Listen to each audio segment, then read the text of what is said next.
देखिए कल इधर से हमारा बाकी रहा था कुछ page number 146 topic number 4.4 ethics in business. Business में एथिक्स ये कंसेप्ट से हमारा बाकी था। Let us study. अभी जो हम पढ़ने जा रहे हैं उसका वो चैप्टर का नाम है एथिक्स। बड़ा इंपॉर्टेंट टॉपिक है और इसके अंदर से 30 मार्क का आता है, तो छोटी छोटी लाइंस भी इंपॉर्टेंट रहती है। अब देखो एथिक्स इन बिजनेस क्या है अंदर। देखो business is an extension of society. अब है ना, यहाँ ये लोग क्या प्रूव करना चाहते हैं मैं बता देता हूँ। नेक्स्ट एक दो पेजेस में आप जो पढ़ोगे उसमें ये आएगा कि धंधे में एथिक्स की जरूरत क्या है। मीन्स अगर आप अपने बिजनेस में एथिक्स नहीं लाओगे तो क्या होगा। In short they want to talk like this. तो देखो business is an extension of the society. तो सबसे पहले बात तो ये है कि कोई भी बिजनेस हो वो सोसाइटी का एक टाइप का एक्सटेंशन ही है। कोई भी बिजनेस हो वो एक टाइप का सोसाइटी का एक्सटेंशन ही है ना। बिजनेस कहाँ से चलता है? सोसाइटी से चलता है। तो it is one kind of extension to the society. तो business is an extension to the society that we learn, and hence no business can continue well for a long if it ignores the social value. तो एकदम पक्की बात पहले से ही बता दी कि no business continue well for a long means long time के लिए कोई भी बिजनेस अच्छा नहीं चल सकता। कब? if it ignores social value। Means जो लोग सामाजिक वैल्यू को इग्नोर करते हैं उनका धंधा ज्यादा नहीं चलता है। उनका धंधा कैसा होता है? मंदा होता है। धंधा मंदा होना मीन्स क्या? धंधा उतना नहीं चलना है। कब ऐसा होगा? कि जब लोग बिजनेस में एथिक्स को नहीं मानेंगे तब। तो क्या करना चाहिए? बिजनेस में भी एथिक्स को मानना चाहिए। क्यों? क्योंकि business is an extension of a society. ठीक है, so that is why society के लोगों को विदाउट एथिक्स वाला कोई बिजनेसमैन पसंद नहीं है। Values of people value of people of individual values result into the social values, and these values when adopted by business houses they become the business values and corporate values। बड़ा simple सा है। मैं अगर individual हूं, बराबर है, मैं कौन हूं? मैं अगर इंडिविजुअल हूं तो मेरा कुछ वैल्यू होगा। वैल्यू इन द सेंस कि मेरे कुछ प्रिंसिपल्स होंगे, कुछ मेरे एथिक्स होंगे। That is value. अब मेरा इंडिविजुअल वैल्यू जो है वो धीरे धीरे करके मेरे जैसे इंडिविजुअल लोगों का है तो समाज बनता है। तो इंडिविजुअल्स में वैल्यूज में से समाज का वैल्यू बनता है, और समाज के वैल्यू में से क्या होता है? बिजनेस वाले वो वैल्यूज को अडॉप्ट करते हैं, एंड फिर वो वैल्यूज कॉर्पोरेट वैल्यूज कही जाती है। अब मैं उसका उदाहरण दे रहा हूँ। जापान जो है ना, जापान, उसमें सब लोग ऐसा बता देता हूँ कि जापान के most of the people they are very hard working, very hard working. अब उसके अंदर वो लोग है ना, कभी भी क्या बोलते हैं कि काम चोरी करना वो उनको पसंद ही नहीं है। मैं आपको बताऊं, वहां लोग स्ट्राइक पे जाते हैं ना, वहां के वर्कर्स, तो उल्टा होता है। हमारे यहाँ स्ट्राइक पे जाते हैं तो प्रोडक्शन बंद कर देते हैं, वहां लोग वो स्ट्राइक पे जाए ना तो प्रोडक्शन डबल कर देते हैं। ऐसा? हाँ, क्यों?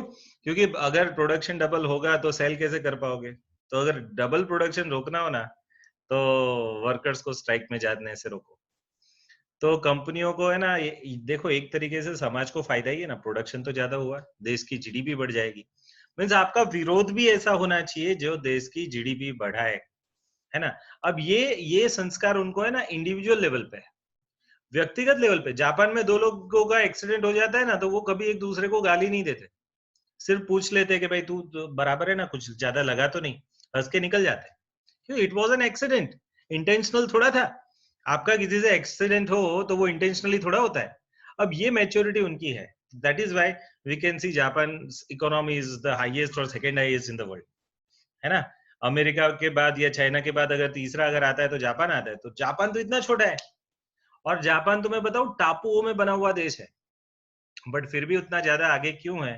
क्यों? क्योंकि उनमें इंडिविजुअल लेवल में एथिक्स है, और इंडिविजुअल का एथिक्स सोसाइटी का एथिक्स बना, और सोसाइटी का एथिक्स बिजनेस एथिक्स बना। देखो ये पूरी चेन इधर दिखाई है।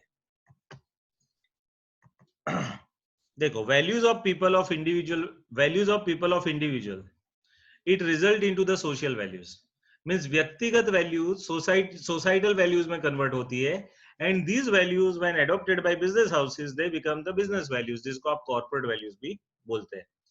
तो सबसे पहले इंडिविजुअल है, इंडिविजुअल का जो वैल्यू है वो उसमें से कौन सा वैल्यू बनता है, तो सोशल वैल्यूज मीन्स समाज का वैल्यू बनता है। समाज में से कौन उठाता है, तो बिजनेस हाउसेस। बिजनेस हाउसेस ये कंसेप्ट मीन्स वैल्यू वाले कंसेप्ट को बिजनेस हाउसेस उठाते हैं, एंड बिजनेस हाउसेस जब वैल्यू मीन्स ये एथिकल प्रैक्टिसेस फॉलो करते हैं, तो उसी को आप क्या बोलते हैं, कॉर्पोरेट वैल्यूज।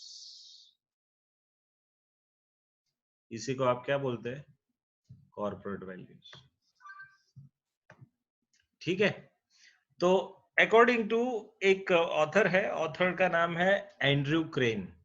क्या नाम है ये ऑथर का, मैं अलग कलर से रखता हूं, चलो उसको तो आपको अलग दिखे। एंड्रयू क्रेन एक ऑथर है, उन्होंने क्या कहा है कि business ethics is the study of business situations, activities, decisions where issues of right and wrong where are addressed. अब है ना, ये आप याद रखना।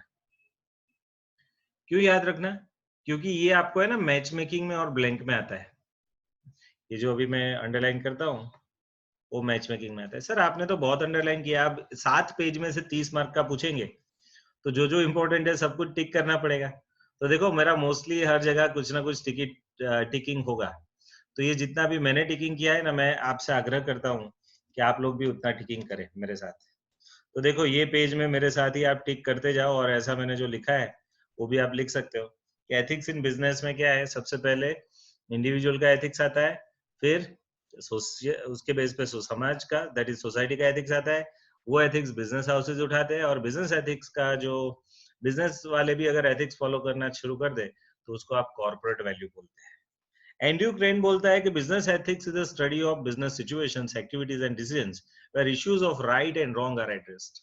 मैं बताऊं, कोई भी एथिक्स की बात है ना, इसमें यही मैटर आती है कि क्या सही है क्या गलत है वो सोचना, दैट इज द एथिक्स, है ना। क्या सही क्या गलत, बस वही सोचना। चलो अब फिर आगे बढ़ते हैं नेक्स्ट पेज पे, 147 नंबर के पेज पे आ जाते हैं।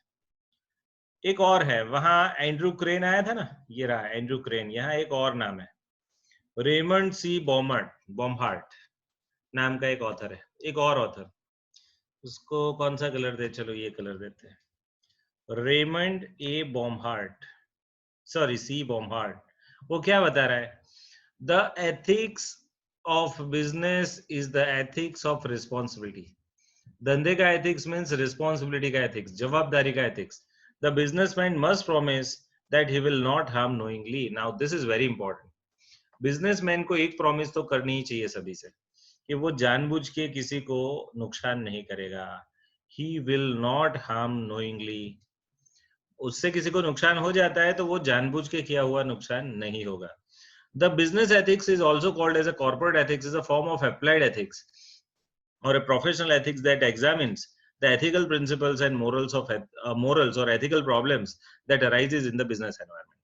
Means business ethics क्या है, it is one form of applied ethics. Applied ethics means practically उसको apply किया गया है ऐसा ethics. तो business ethics में अब चलो मैं आपको बताता हूँ, ये टाटा जो है, टाटा है ना, टाटा ग्रुप पूरा, वो पूरा एथिकली चलता है, मालूम है आपको।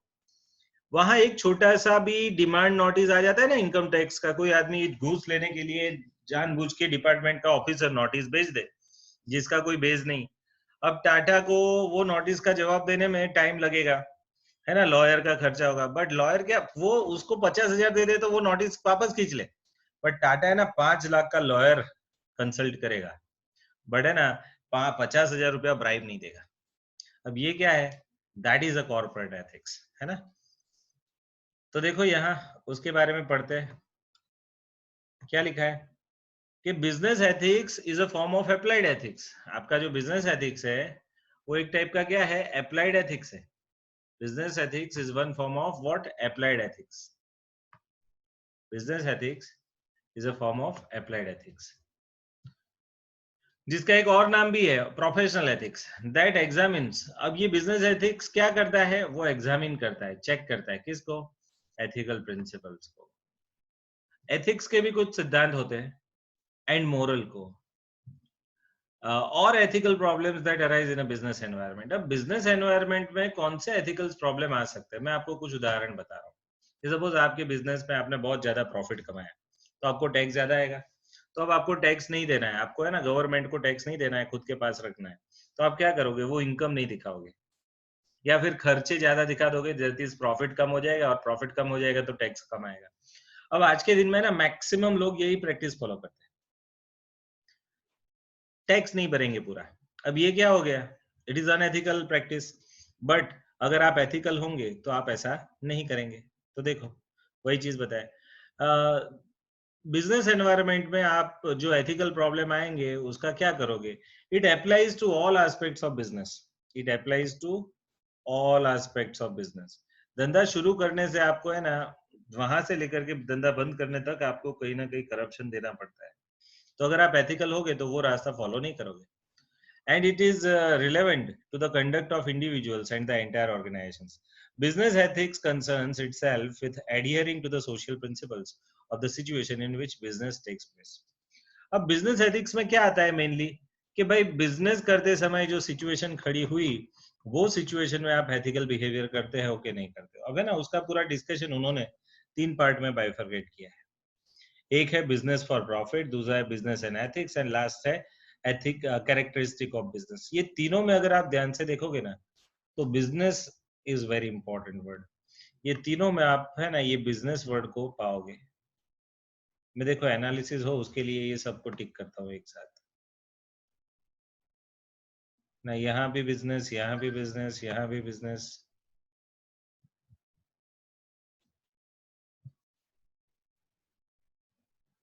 और यहाँ भी बिजनेस। देखो मीन्स पूरे बिजनेस की बात है इधर। आगे बढ़ते हैं। अब देखो, business ethics concern itself with adhering. Adhere करना मींस क्या करना, सपोर्ट करना। एडहियरिंग का मीनिंग क्या होता है, एडहियर का मीनिंग होता है टू सपोर्ट। एडहियर का मीनिंग क्या होता है, टू सपोर्ट, सपोर्ट करना।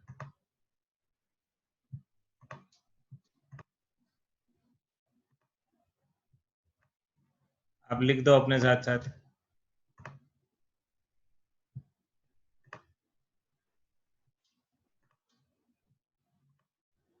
ओके, आगे बढ़ते हैं। तो business ethics concern itself with supporting the social principles of the situations in which business takes place. अब है ना बिजनेस फॉर प्रॉफिट। अब देखो ये डिस्कशन को हम पढ़ते हैं। पहले के जमाने में लोग क्या करते थे, बिजनेस क्यों करते थे, तो बिजनेस करने का एक ही पर्पस था, प्रॉफिट मोटिव। अगर बिजनेस में से प्रॉफिट निकाल दो तो वो तो धर्मशाला हो जाए, है ना। आप सोचो, बिजनेस में क्या मेन है, profit is the main part. Okay, तो पहले ऐसा ही होता था, बट धीरे धीरे करके अब सिनेरियो चेंज हो रहा है कि बिजनेस में सिर्फ प्रॉफिट नहीं होना चाहिए, साथ साथ एथिकल बिजनेस भी करो, है ना। मैं आपको बताऊं, आप टीवाई बीकॉम में जब आओगे तब फाइनेंशियल मैनेजमेंट नाम का एक सब्जेक्ट आएगा, और उसमें वो लोग बताएंगे कि there are two types of objectives of financial management. एक है प्रॉफिट मैक्सिमाइजेशन एंड दूसरा है वेल्थ मैक्सिमाइजेशन।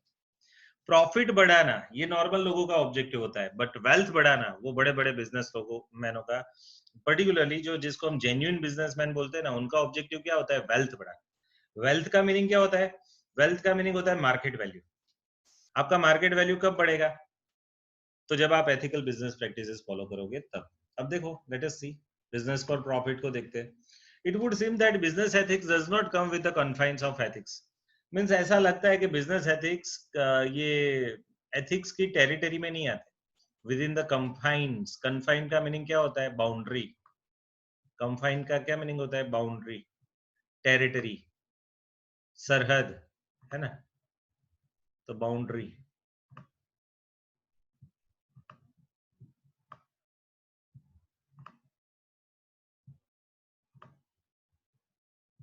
चलो, अब है ना यहाँ एक बहुत पुराने आदमी की बात कही है, एडम स्मिथ की। ये कौन है सर, एडम स्मिथ कुछ नया है। मीन्स आप लोग शायद कहाँ पढ़े होंगे एडम स्मिथ को, कहीं ना कहीं सोशल स्टडी में या साइंस में कहीं पढ़े होंगे। उसको बोला जाता है father of modern economics. Economics में आता है father of modern economics. Means जो अभी का रिसेंट इकोनॉमिक्स है उसका वो फादर कहा जाता है, एडम स्मिथ।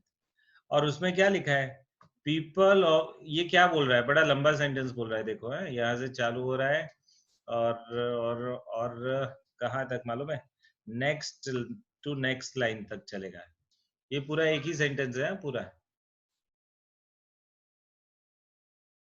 कहाँ तक मालूम है, यहाँ तक, contrivance to raise the prices। अब यहाँ तक सेंटेंस है, क्या एडम स्मिथ बोल रहा है कि people of the same trade seldom come together. Seldom का मीनिंग होता है हार्डली, सेल्डम का क्या मीनिंग होता है, hardly, hardly means there are rare chance कि पीपल विल कम टुगेदर।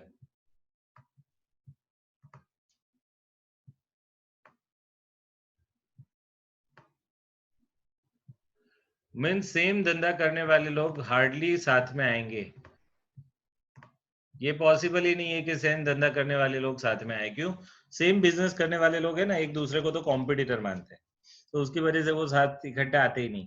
तो ये बोलता है एडम स्मिथ के people of the same business hardly come together.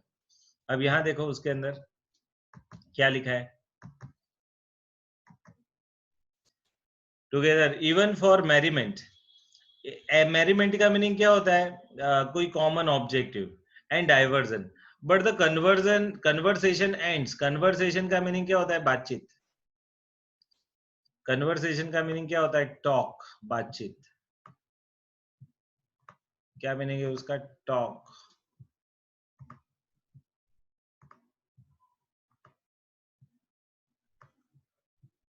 So the talk ends in a conspiracy. ये कॉन्स्पिरसी किसको बोलते हैं, कॉन्स्पिरसी का मीनिंग होता है षड्यंत्र,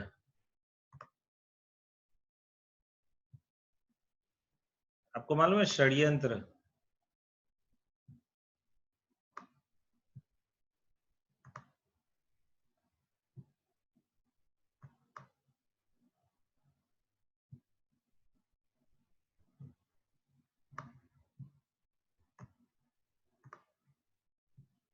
षड्यंत्र, यह लगाना है, यस,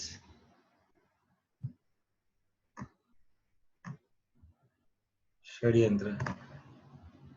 सर ये षड्यंत्र क्या होता है, तो कॉन्स्पिरसी, कुछ लोग मिलके ना खराब प्लानिंग करते हैं जिससे क्या देश का या फिर किसी आदमी का नुकसान हो, तो उसको षड्यंत्र बोलते हैं।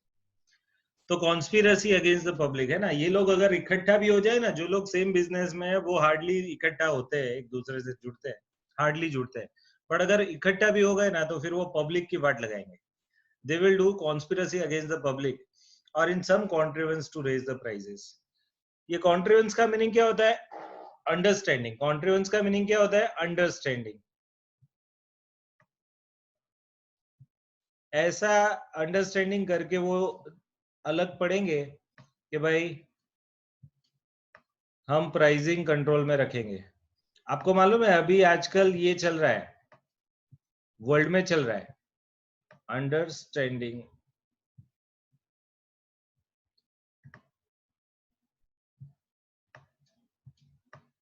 ओपेक नाम सुना है, OPEC, organisation of petroleum exporting companies, पूरे वर्ल्ड का मेजर पेट्रोलियम वो लोग निकालते हैं। अब है ना, बहुत टाइम से ये लोगों के बीच में कॉमन अंडरस्टैंडिंग नहीं हुई थी। अब है ना देखो, अभी देख पूरे वर्ल्ड में कहीं प्रोडक्शन नहीं हो रहा है बिकॉज ऑफ शटडाउन, प्रोडक्शन नहीं हो रहा है, कंजम्पशन नहीं हो रहा है, तो उसकी वजह से ना पूरा विश्व अभी मंदी में चल रहा है, तो पेट्रोल डीजल की भी जरूरत नहीं है उतनी। भारत में आज मीन्स अभी आप पूछो तो भारत में जितनी जरूरत है ना उसका मीन्स जितना पहले स्टॉक मीन्स रिक्वायरमेंट होता था पेट्रोल का, उससे 60% कम हो चुका है। मीन्स पहले दिन में 100 लीटर पेट्रोल पूरे इंडिया में सपोज कंज्यूम होता था, तो आज के दिन में 40 लीटर ही होता है, 60 लीटर का कमी हो गया because of this shutdown.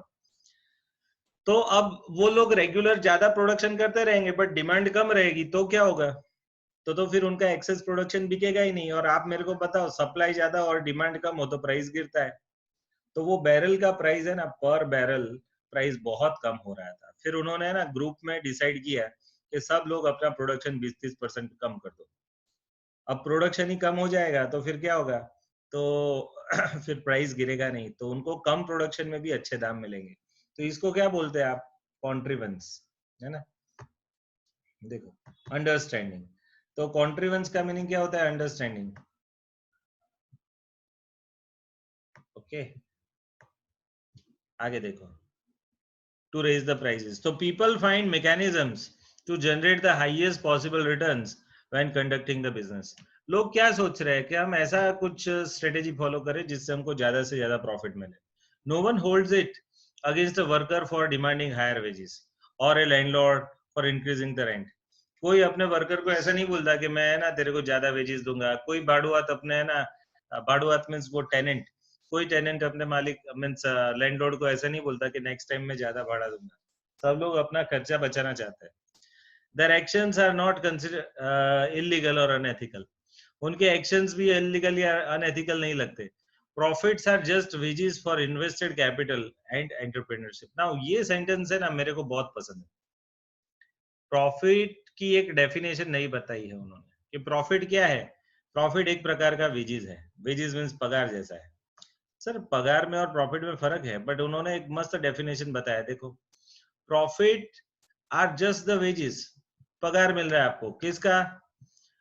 For the money invested, that is invested capital, and दूसरा एंटरप्रेन्योरशिप। एंटरप्रेन्योरशिप मीन्स क्या, किसको बोलते हैं एंटरप्रेन्योरशिप? आपको मालूम है एंटरप्रेन्योर किसको बोलते हैं? किसी को मालूम है? बिजनेसमैन। नहीं, बिजनेसमैन तो एंटरप्रेन्योर कहलाता है, बट एंटरप्रेन्योर का मीनिंग क्या होता है? स्टार्टअप। हाँ, स्टार्टअप पार्डन प्लीज। स्टार्टअप करता है वो। स्टार्टअप करता है वो। उसको मैं गुजराती में बोलूं ना तो उद्योग साहसिक ऐसा बोलते हैं। उद्योग साहसिक मीन्स बिजनेस लगाने में जिसने एडवेंचर किया है उसको एंटरप्रेन्योर बोलेंगे, ऐसा उन्होंने बोला है। चलो आगे बढ़े। तो देखो उन्होंने कहा है दोज, तो प्रॉफिट क्या है कि आपने कोई एंटरप्रेन्योरशिप किया या फिर अपना रुपया बिजनेस में डाला तो उसके सामने आपको जो वेजेस जैसा जो भी रिटर्न मिला उसको प्रॉफिट बोलते हैं। Hence, this should not be resented and should be left alone outside the boundaries of ethics. तो आपको ये बिजनेस को एथिक्स की बाउंड्री से दूर रखने की जरूरत नहीं है। Business is for profit. The just reward for doing business lies in the excess returns received on the investment. तो पूरे बिजनेस का सक्सेस है ना, मेजरमेंट ही कैसे होता है कि भाई आपको कितना परसेंटेज मुनाफा ज्यादा हुआ। ठीक है, तो ये एक बेसिक डिस्कशन था कि भाई बिजनेस आजकल लोग जो कर रहे हैं वो प्रॉफिट के पर्पज से ही कर रहे हैं। अब उससे आगे का डिस्कशन, बिजनेस एंड एथिक्स। धंधे में एथिक्स की जरूरत है क्या? तो देखो, no matter how hard one tries, it is impossible to separate life from business. Now very important sentence, it is impossible to separate life. हम अपनी जिंदगी को हमारे बिजनेस से अलग नहीं कर सकते। It is impossible to separate life from business. For a businessman business is a life. जो बिजनेस कर रहा है उसके लिए तो उसका बिजनेस ही लाइफ है। अब आप मेरी बात करो, है ना, आजकल लोग है ना कंटाल जाते हैं कि यार घर में बैठे बैठे कुछ काम है नहीं, बैठे रहते हैं, क्या कंटाल आता है। आप मेरे से पूछो, मेरे को काम करने का कंटाल आता है। मैं सुबह 10 साढ़े 10 से बैठ जाता हूँ इधर लेक्चर लेने, तो शाम को 6 साढ़े 6 बजे तक लेता हूँ लेक्चर। तो हर रोज आप तो फाउंडेशन में 1 घंटे के लिए ही बैठता हूँ, बट इंटरमीडिएट, फाइनल, सीए वाले, ये सभी के साथ मेरा तो लेक्चर होता ही रहता है। तो आप सोचो कि बिजनेसमैन के लिए बिजनेस इज अ लाइफ, तो सही बात है, मेरे लिए पढ़ाना मेरी लाइफ है। अब देखो आगे, for a businessman business is life, है ना, ये सेंटेंस को भी मैं टिक करता हूँ। For a businessman business is life. अब है ना, एक महान आदमी का नाम लिखा है, देखो इधर, महात्मा गांधी। क्या नाम है इनका? महात्मा। क्या महात्मा गांधी बोले थे? क्या बोले थे? देखो 1948 में बोले थे क्या? इट इज डिफिकल्ट, हाँ ये टफ है, बट नॉट इम्पॉसिबल। मीन्स क्या टफ है बट इम्पॉसिबल नहीं है। क्या इम्पॉसिबल नहीं है? To conduct strictly honest business. Means पूरा धंधा एकदम ऑनेस्टी से करना थोड़ा टफ है बट इम्पॉसिबल नहीं है। What is true is the honesty is incompatible with amassing a large fortune. Means आप honesty को हटा के अच्छा future expect नहीं कर सकते. The business world is an important part of the society, है ना, समाज का ये बहुत बड़ा पार्ट है business, because it is connected with the livelihood of the people. क्यों बिजनेस समाज में बहुत बड़ा हिस्सा है? क्योंकि उससे लोगों की लाइवलीहुड जुड़ी हुई है ना, रोजगारी जुड़ी हुई है। Business activity too is subjected to the code of conduct without any exception. तो आपकी हर एक बिजनेस एक्टिविटी में भी एक कोड ऑफ कंडक्ट चाहिए। Therefore there is no separate business ethics for businessman, है ना, मस्त बात बताई, no separate business ethics for businessman. जैसे कि मिलिट्री वालों के एथिक्स अलग होते हैं, पुलिस वालों के एथिक्स अलग होते हैं, टैक्सेशन वालों के एथिक्स अलग होते हैं, तो बिजनेसमैन वालों के भी एथिक्स अलग होने चाहिए, तो उन्होंने ना बोला। जो धंधा का एथिक्स है ना, वही धंधे वालों का एथिक्स है, बिजनेसमैन का। एक सामान्य आदमी का जो एथिक्स होता है, वही बिजनेस का एथिक्स होना चाहिए। Ethics apply to all activity of the people, so consequently we have to keep business within the boundaries of ethics. तो this is important, this is the conclusion, कि हम business को ethics की boundary के अंदर ही रखे तो better है। मीन्स क्या, बिजनेस एथिक्स से ही करे वो बेटर है। चलो, कैरेक्टर ऑफ बिजनेस, धंधे का चरित्र। There are two fools in every market. Now this is also one proverb. एक proverb है. Proverb means क्या?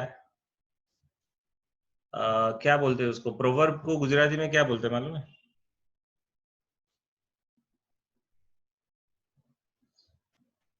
रूढ़ी प्रयोग उसको proverb बोलते हैं। There are two fools in every market. हर एक मार्केट में दो मूर्ख लोग होते हैं। पहला मूर्ख कौन है मालूम है?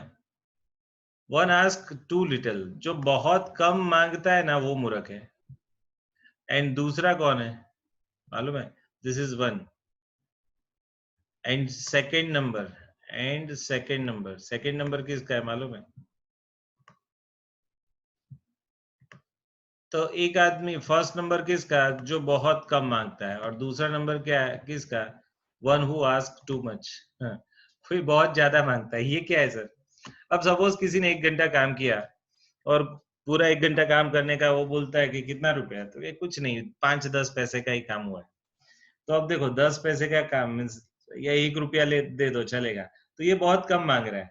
और कोई आदमी बोले मेरे को 1 घंटे का 1 करोड़ रुपया चाहिए, तो ये बहुत ज्यादा मांग रहा है। तो ये दोनों एक्सट्रीम है, और दोनों लोगों को मूर्ख कहा गया है।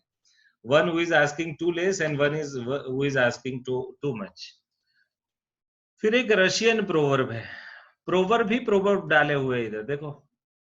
रशिया के लोग क्या कहते हैं? रशियन प्रोवर्ब क्या? रशियन प्रोवर्ब है कि there is a concept called a balanced profit. कि रशिया वाले बोलते हैं कोई बैलेंस प्रॉफिट नाम का कंसेप्ट है क्या? Business in society reflects it's character, the transparency international in corruption perception index. अबे ना, ये क्या नाम है? एक संस्था है जिसका नाम है ट्रांसपेरेंसी इंटरनेशनल। ये एक संस्था है जो हर एक कंट्री में कितना करप्शन है ना, उसका मेजरमेंट करती है। तो उन्होंने और एक इंडेक्स बनाती है जिसका नाम क्या है? Corruption perception index. जिसका करप्शन परसेप्शन ज्यादा है ना, वो कंट्री ज्यादा करप्टेड, ऐसा ऐसा वो बोलते हैं। Corruption perception index. तो उन्होंने ना भारत का भी करप्शन परसेप्शन इंडेक्स निकाला उन्होंने। कुछ गड़बड़ हो जाती है यार, एक minute. Corruption perception index gives Finland, Denmark and New Zealand the first place with a 9.4 points. Means ये वर्ल्ड के सबसे corrupted countries, Finland, Denmark and New Zealand, the first place. India is a way down to 72, Bharat का 72वां नंबर है with just 3.5। Sorry, उल्टा है, उल्टा बोला। ये 3 कंट्री है ना, तो सबसे ज्यादा प्रामाणिक कंट्री है Finland, Denmark and New Zealand. They are first place. Means 100 में से 9.4% अच्छा काम होता है। मीन्स करप्शन कितना? ओनली 6%। जब इंडिया का कौन सा 100 में से 10 में से 3.5 पॉइंट्स का ही काम अच्छा होता है। मीन्स 100 में से 35% ही अच्छा होता है, तो उसका मीनिंग 65% करप्शन है। तो देखो, उन्होंने रैंक दिया है, इंडिया का कौन सा रैंक है उसके अंदर? 72। और उसके कितने पॉइंट है? 3.5 point out of 10। We may gloat over the cultural heritage and religious and ethical glories of the past, but we stand exposed before the world for a corrupt society. Means हम हमेशा भारत तो बहुत अच्छा देश था, ये वो अपनी बहुत बड़ी बड़ी बातें करते हैं, बट वर्ल्ड के सामने हम एक्सपोज हो गए कैसे? तो ये देखो ना, हमारा कौन सा करप्शन में नंबर कौन सा है? 72वां number. Means less corrupted country में मेरा 72वां नंबर है ना? तो मेरा करप्शन ज्यादा है, मेरे से अच्छे तो 71 कंट्रीज है। तो वी मेक ग्लॉट ओवर मीन्स क्या बोलते हैं उसको? अभिमान करना ऑफ ओवर कल्चरल हेरिटेज, सांस्कृतिक वारसे का हम अभिमान रखते हैं। And religious and ethical glories of the past में हम लोग बहुत अच्छे थे, उसका हम सब अभिमान रखते हैं। But we stand exposed means but हम लोग जगत के सामने एक्सपोज हो गए, है ना, before the world as a corrupt society. But पहले हम अच्छे थे, बट राइट नाउ अब जगत में एक्सपोजन हो गया है कि हम है ना करप्टेड लोग। And the religious and ethical glories of the past sorry, corruption prevails in all walks of life. हमारे जिंदगी के हर एक पहलू में करप्शन इन्वॉल्व है, वेदर पॉलिटिकल, सोशल और इकोनॉमिकल। हमारा पॉलिटिकल लाइफ देखो, सोशल स्थिति देखो, इकोनॉमिक स्थिति देखो, हर एक जगह करप्शन है। If we have to improve our business, we have to improve our business behaviour. अगर हमको हमारे बिजनेस को इम्प्रूव करना है तो हमको क्या करना है? बिजनेस बिहेवियर को बेटर करना है। अब प्रोफेशनल एथिक्स, यहाँ हमारा बिजनेस रिलेटेड एथिक्स का काम खत्म हो गया।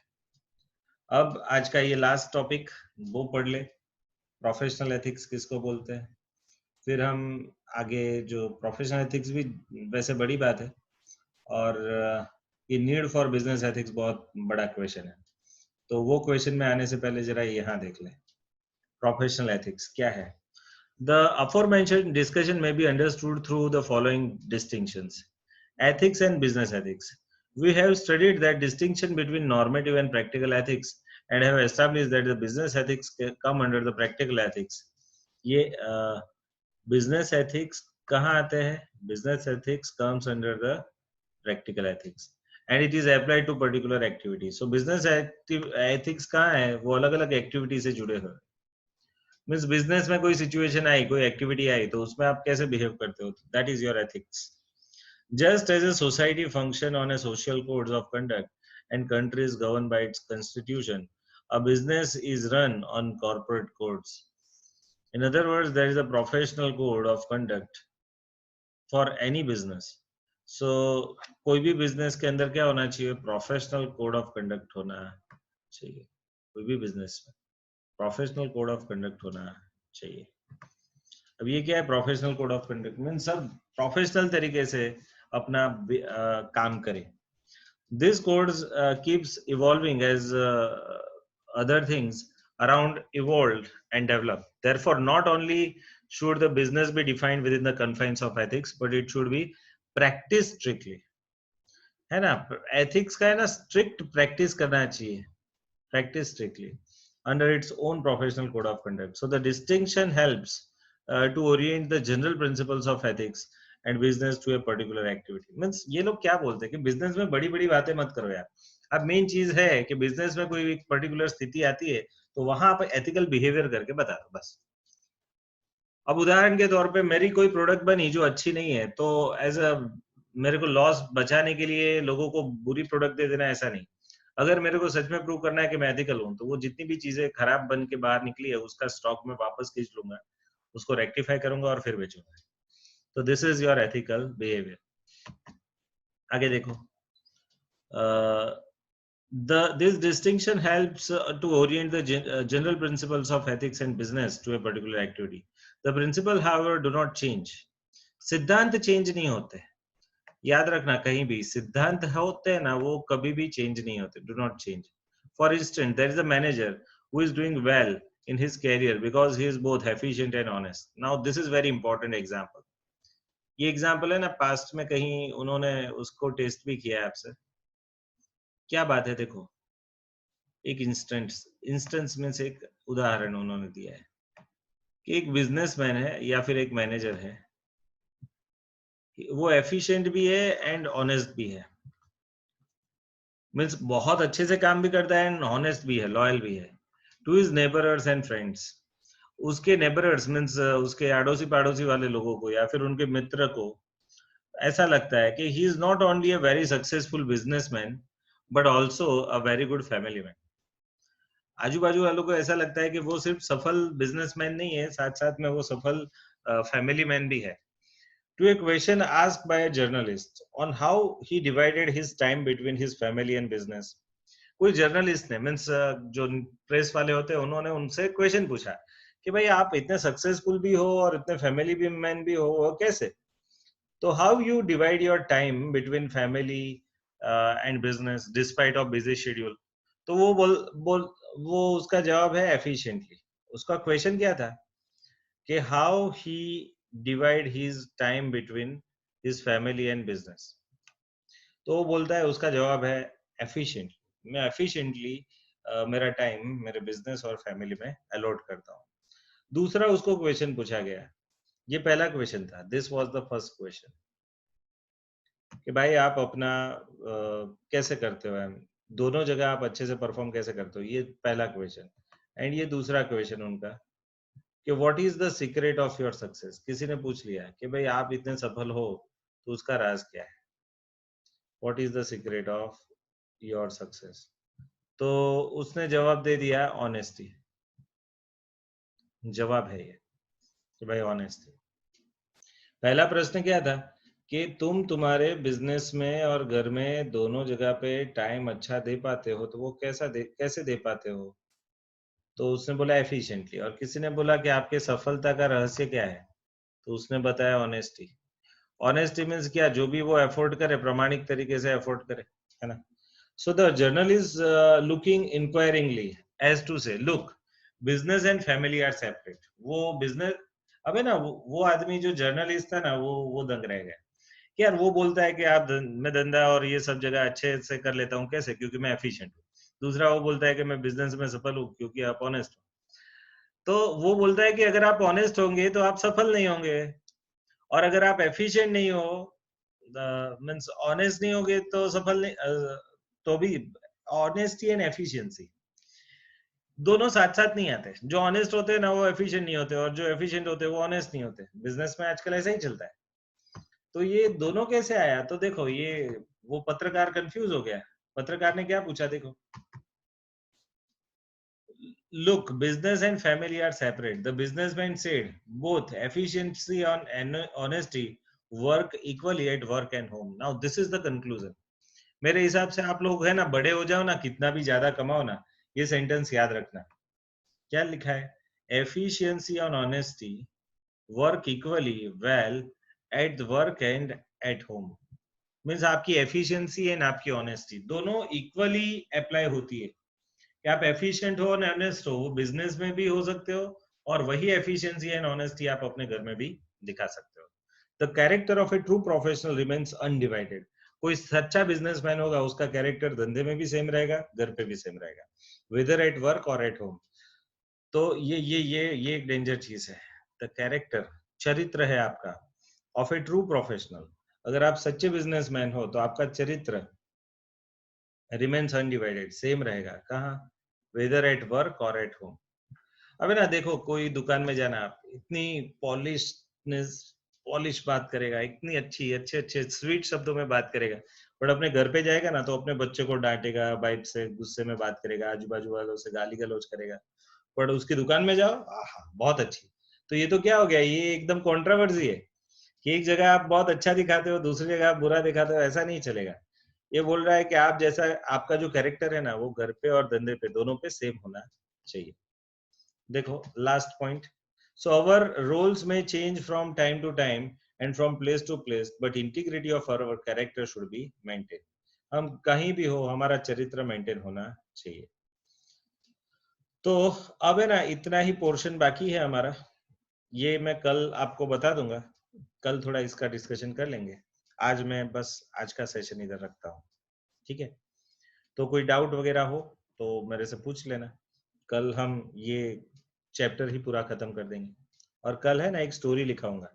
ये जो लास्ट क्वेश्चन है ना, उसके अंदर 12 पॉइंट है, तो वो 12 पॉइंट्स याद रखने का एक स्टोरी है। तो वो स्टोरी लिखाऊंगा और वो स्टोरी से वो पूरे पॉइंट्स याद रह जाएंगे, ठीक है? तो आज का मैं इधर रखता हूँ, कल मिलते हैं, है ना। कल का टाइम कौन सा रहेगा? वो 1 बजे के आजू बाजू वाला, है ना। 1 से 2 वाला टाइम कल रहेगा। आज है ना, मैं नहीं ले पाया, आज कुछ काम से मैं बाहर गया था, तो मेरे को आने में लेट हो गया। सो इंटर का लेट हुआ, फाइनल का लेट हुआ, तो आपका उस टाइम नहीं ले पाया था, है ना। बट अच्छा हुआ कि आज हमने शाम को बट लेक्चर लिया, है ना। चलो मिलते हैं कल।